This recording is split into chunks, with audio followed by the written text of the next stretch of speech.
So my presentation is using magic as an icebreaker and to take up chicks. I know the students are coming, but hopefully we can pay attention. Essentially, if you think about meeting people of the opposite sex, I guess girls in the audience, just listen to this and that. So I don't have the articulation in that part of this.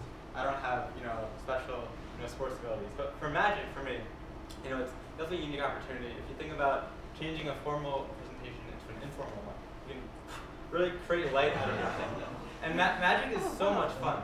And you can do anything that you can, just make it disappear and appear, swallow it. The obstacle of meeting someone just really just is a no-brainer. And if you try to make it disappear and put it into your pocket, eventually it'll take some time to happen. So that's essentially one example of an icebreaker. Yeah, so, what's up?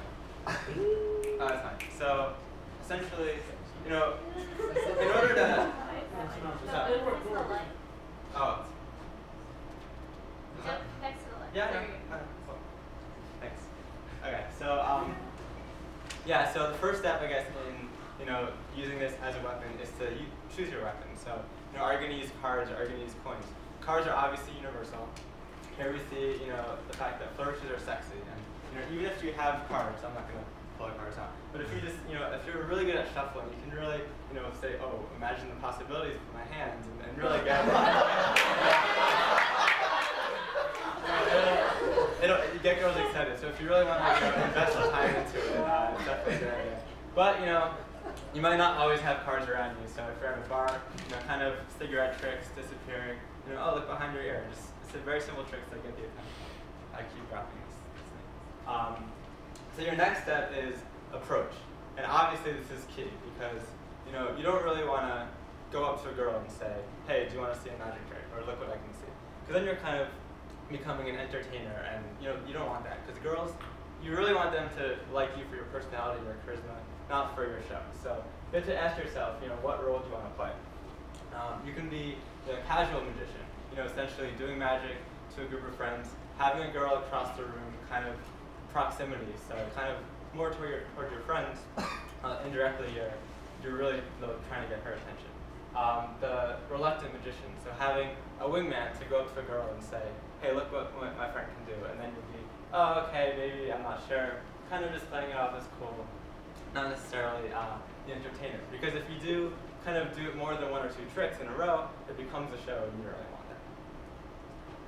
And when you do get that opportunity, that amazing chance with someone, you really want to maximize your time. And doing tricks to heighten the senses, touching them on the cheek, kind of whispering in their ear. Essentially doing a trick, and saying, "Hey, can I do this? Let's make a bet for a kiss or a phone number," because that's your objective. You really want the phone number at the end of the day. As promise. Okay. So, just one kind of wrapping up final note. Magic is such a universal thing, and you can really break down language barriers. There's a picture of me 4 years ago. The T-shirt says, well, the whole thing says Billy of Raising Lucia. The bottom's cut off, but essentially I was doing magic with just with someone who didn't really understand any English. Just the universal good card and a card, and it worked perfectly. So it's definitely something that works.